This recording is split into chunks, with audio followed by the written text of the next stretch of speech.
There is a link between the Jewish people and the World Cup. And this is the Shabbat to share it.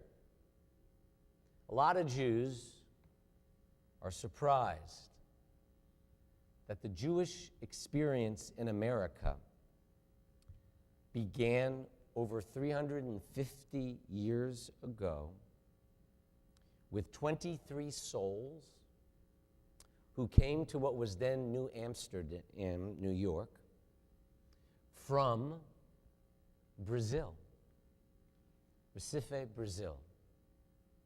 They were expelled first from Spain, then they went to Portugal, and then they went to where one of these stadiums is that the whole world is watching. 23 souls came to America in the 1600s. The fate of Jews in America has always been tied up with the fate of other religious minorities. In the South, Jews and Catholics had a very close relationship as non-Baptists. Lutherans, small as Jews were in number, we played a big part in this story of America, of pluralism and tolerance. Many of you may have heard the expression in war, united we stand, divided we fall. But it was Jefferson who said to the Jewish leader Della Motta, divided we stand, united we fall. The genius of the founding fathers was their belief that religion would be much stronger if there were different options. The story of Judaism in America is the story of how Judaism itself is transformed by freedom. Freedom entails responsibility. What are the responsibilities of freedom for Jews? Do you keep Shabbat on a Friday night when it's a holiday or a ball game or a concert? Do you even light the candles? You have the freedom. Jews have the freedom to abandon Judaism altogether. Jews have the freedom to change Judaism, to make it respond to the times in a nation where women were only allowed to vote in 1924. Thank God, women now have a voice that's equal to men.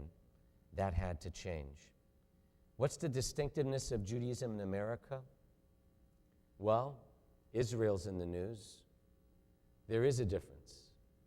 In America, we have a constitutional guarantee of church-state, religion and state separation. Religion is a free market system in America. That's not the case in Israel. Judaism, remarkably, has been the nation's largest and most visible non-Christian faith. Why is that remarkable? Because we're now less than 2% of the American population. I'll never forget a member of Temple around Hanukkah time who was upset that the ornaments on the light posts that started around Corky's on Poplar had Christmas tree and a Hanukkah menorah, but it ended at the Germantown border.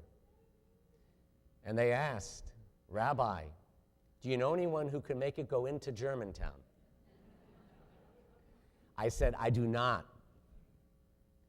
But the fact that it goes from Corky's to Germantown, when 99% of Memphis and Shelby County isn't Jewish, is remarkable. Let's not complain. We live in an era where Jews and non-Jews view history in lachrymose terms. If you want to raise money, just scare people that the world is ending. Anti-Semitism is something we do need to be vigilant about. But we speak often of tragedy and terror and persecution. Think about this. If you could wake up in any time and place as a Jew in the past 4,000 years, where and when would it be? You could make the argument now. American Jewish history, despite all the doom and gloom, American Jewish history stands as the great exception to this melancholy story of they try to kill us, we survive, let's eat. Persecution, expulsion, mass murder, are those the central themes of American Jewish life? Never has been. Why is this important? Because our obligation isn't to ourselves, it's to make this tradition live. It's to remember the ability of American Jews who are tiny in number to change the course of history and transform the story of the world. That we can make a difference, that the future is ours to create,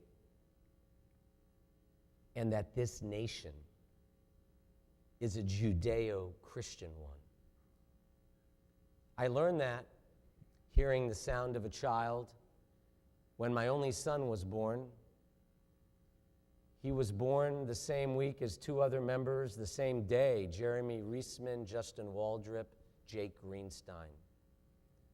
Back then, we didn't have digital. You took your photos to Walgreens or CVS. So I handed in the 6 roll of pictures of our newborn son, Jake.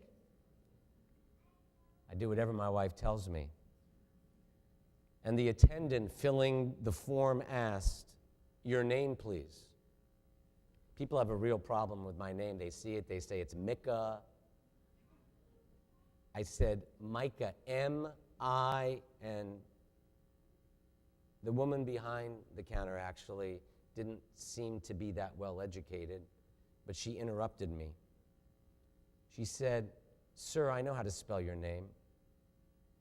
Micah the prophet had some great things to say. This is on Germantown Road out in Cordova. A terrific conversation ensued. I explained to her after she said, "What doth the Lord require of thee? Only to do justly, to love mercy, and to walk humbly with the Lord thy God." Then I told her about the Hebrew. Driving home from that Walgreens, I coincidentally heard the lyrics of the Cheers theme song on the radio. You want to go where everybody knows your name. This sermon isn't a stretch. Just about every rabbi, myself included, always preaches on the Torah portion and the verse, Ma tovu, how goodly are your tents, O Jacob, your dwelling places, O Israel. Everyone learned in Sunday school or cheder, Ma tovu. But guess what the prophetic reading is? The prophetic Haftorah reading is what that high school girl in Cordova knew. To do justly is the bedrock of Judaism and this country. The American dream of equal opportunity and equal treatment under the law doesn't come from the sparklers tonight, doesn't come from the 155 million hot dogs. Can't believe that many are being consumed this weekend. It comes to us from Judaism, from our Hebrew prophets. And when Micah the prophet says to love mercy, he's not advocating a display of pity or sugar-coated emotions. Chesed, mercy, means kindness, tangible assistance to the needy, the lonely, the dispossessed. I'm looking at Irma the mother of mitzvah day and mitzvah opportunities. That's what Jews do. That's why if you drive down Poplar, you'll still see on the outside of the old temple, you shall love your neighbor as yourself. Not just because it's a good thing to do, but then the words that follow, I am the Lord your God. That's what we're supposed to do. The message of this day is a Jewish one. Justice is about doing deeds. Mercy is about love. And the rabbis said that without love, you can't be a true descendant of Abraham. But what about, in closing, this last phrase of the quote that many of you know by heart? Walk humbly with the Lord thy God. How does a person walk humbly with God? How does America get over its chauvinism that we're the best? Okay, we may be, but there's 7 billion people on the planet. How does an individual discover his or her proper place in the world? So I want to close with a story. It's short. It's the one about a man. Sorry, women, these stories, if they're over 100 years old, they're always men going to rabbis. This man went to his rabbi and asked him to teach him the virtue of humility. And at that very moment he asked, the clock on the wall struck the hour. And the rabbi smiled and explained to the man asking, from the sound of that clock, one may learn precisely what humility, to walk humbly with God, means. Because the rabbi said, every person should ask himself or herself, another hour of my life has passed. In what way have I improved my soul or the world within that time?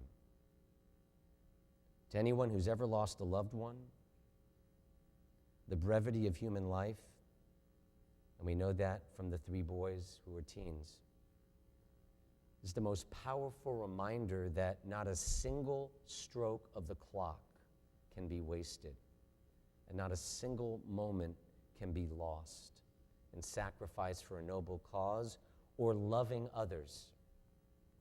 When a woman stands breathless on this night, not just at the sight of the fireworks, but at the sight of a million stars on a clear July night, when a man wonders about the mysteries of life and death, it's precisely at these moments when you can understand what Micah is talking about. You see, humility does not mean thinking little of yourself. Rather, humility means being aware of realities greater than yourself. The distinction is crucial. To know that you're part of a larger family, that you're part of a larger Jewish family, and that we're all children of God. It's precisely at that moment when you really get the fullness of what the photo clerk understood. The capturing of the meaning of true religion. This week's Haftorah portion on a Jewish-based holiday in a nation founded on the principles of the Hebrew prophets. Thank God we're alive. Thank God each of us can say, I am a Jew, I am an American, and I am grateful. Amen.